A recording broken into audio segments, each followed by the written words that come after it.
Hello, Andrew Myrons from Intuitive Finance here. Why is it hard to get money all of a sudden? We're at all-time record low interest rates.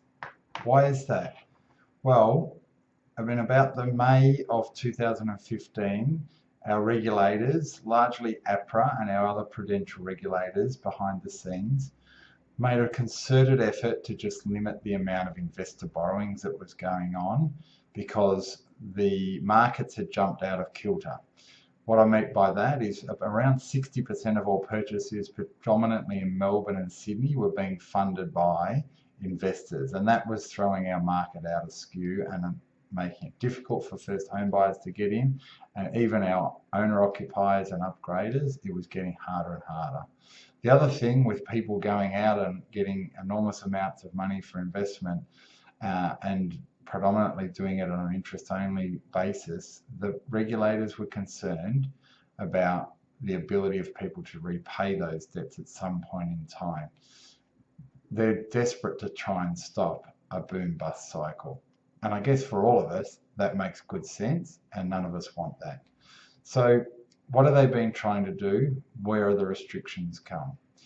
APRA are on record as saying they don't want our lenders to compete on servicing. And what that means is one lender, you shouldn't be able to get more money from one over another. They want them to compete on price or products and other things like that.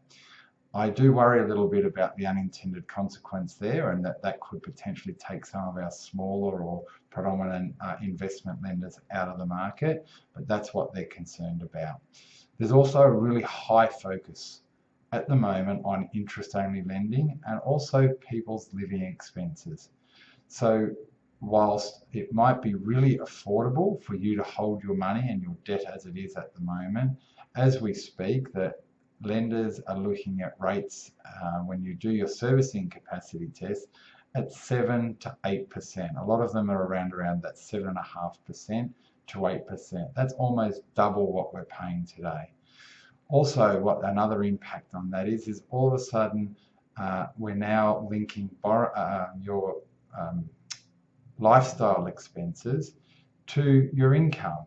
And that makes sense because as we earn more, we do generally just tend to spend more.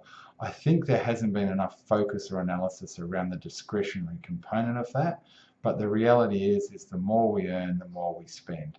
And that was not being reflected in a lot of the lending applications that were being made, I guess, 2 to 3 years ago. So the regulators are there trying to limit a boom-bust cycle. At the same time, I think whilst they've got a lot of things right, there still is a little bit more room for manoeuvre. I think what I mean by that is that there needs to be a focus on discretionary spending, and if anyone can tell me when they think 7.5 to 8% interest rates are going to be a realistic thing again, then I think there needs to be some work around a realistic buffering of bank interest rates in servicing and affordability. So whilst money's probably never been more affordable with interest rates around the 4% mark, our banks are doubling that when it comes to servicing, and it's having a real impact on those who are trying to get ahead in their investment portfolios and not being able to do so.